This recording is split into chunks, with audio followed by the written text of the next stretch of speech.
সংবিধান সংস্কার পরিষদের অধিবেশন আহ্বান নিয়ে কিছুটা উত্তপ্ত সংসদ অধিবেশন।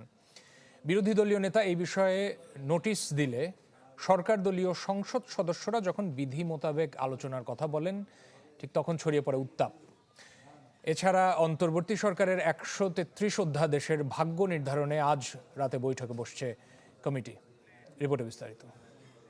নগদ নিয়ে এলো হার না মানা হার অফার। সর্বনিম্ন 10,000 টাকা রেমিটেন্স নগদে পাঠালে থাকছে স্বর্ণের হার জেতার সুযোগ। 13 দিনের বিরতির পর রোববার বিকেলে প্রশ্নোত্তর পর্ব দিয়ে শুরু হয় সংসদের কার্যক্রম। এই কার্যক্রম শেষ হলে বিরোধী দলীয় নেতা সংবিধান সংস্কার পরিষদ আহ্বানের বিষয়ে নোটিশ দেন, আর তা সমর্থন করেন বিরোধী দলীয় চিফ হুইপ। সংবিধান সংস্কার পরিষদের অধিবেশন আহ্বান প্রসঙ্গে নোটিশে বিস্তারিত লেখা আছে। এই বিষয়টি আলোচনার জন্য উত্থাপিত হলো।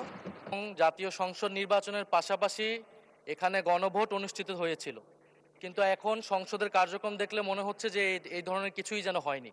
ফলে এটি যে কোনো জনগুরুত্বপূর্ণ ইস্যুর তুলনায় সবচেয়ে বেশি গুরুত্ব সহকারে এই সংসদে আলোচনা হওয়া উচিত।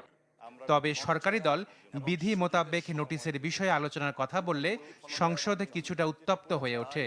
যে আমাদের ট্রেডিশন অনুসারে যে প্রশ্নোত্তর পর্ব এবং 71 বিধির পরে এই জাতীয় মুলতবি প্রস্তাবগুলো নিয়ে নোটিশ উত্থাপিত হয়, সেই কথাটাই আপনি মাননীয় বিরোধী দলীয় নেতাকে বলেছেন। এখানে আমার মনে হয় না কোনো অধিকার ক্ষুণ্ণ হয়েছে। পরে স্পিকার জানান, বিধি মোতাবেক নোটিশের বিষয়ে সিদ্ধান্ত নেওয়া হবে। যে আমরা এই নোটিশটা আমরা পেয়েছি, এই ব্যাপারে আমরা সিদ্ধান্ত জানাবো। 71 বিধিটা আমরা একটু শেষ করি, আমরা তো সময় আছে, নিশ্চয়ই আপনার এই নোটিশটাকে আমরা অ্যাড্রেস করব। প্রশ্নোত্তর পর্ব এবং 71 বিধির কার্যক্রম শেষ হবার পর সংবিধান সংস্কার পরিষদ নিয়ে আলোচনার জন্য মুলতবি প্রস্তাব সংসদে উপস্থাপন করেন বিরোধী দলীয় নেতা।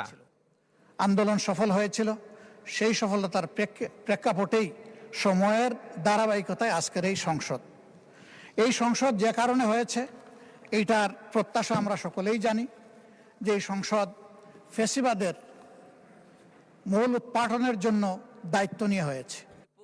এর আগে অনুষ্ঠিত হয় সরকার ও বিরোধী দলের সংসদীয় কমিটির সভা। বিভিন্ন বিষয়ে প্রধানমন্ত্রী নির্দেশনা দিয়েছেন বলে জানান চিফ হুইপ।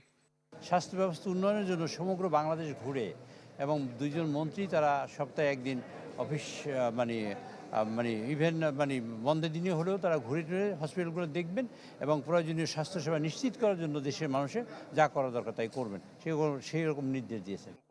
এদিকে অন্তর্বর্তী সরকারের সময় জারি করা অধ্যাদেশ যাচাই বাছাইয়ে গঠিত কমিটি আবারও বৈঠকে বসছে রাতে, যেখানে 24টি অধ্যাদেশ নিয়ে আলোচনা হবে। কমিটির সভাপতি জানিয়েছেন, জুলাই সনদ নিয়ে আলোচনা হবে সংসদে। জুলাই সনদটা আমরা কিভাবে পার্লামেন্টে প্লেস করব সেই বিষয়টিও আছে। সব বিষয় নিয়ে আজকে এই 24টা বিষয় আছে, এগুলো আলোচনা হবে। Ashik Prince, channel 24, Dhaka.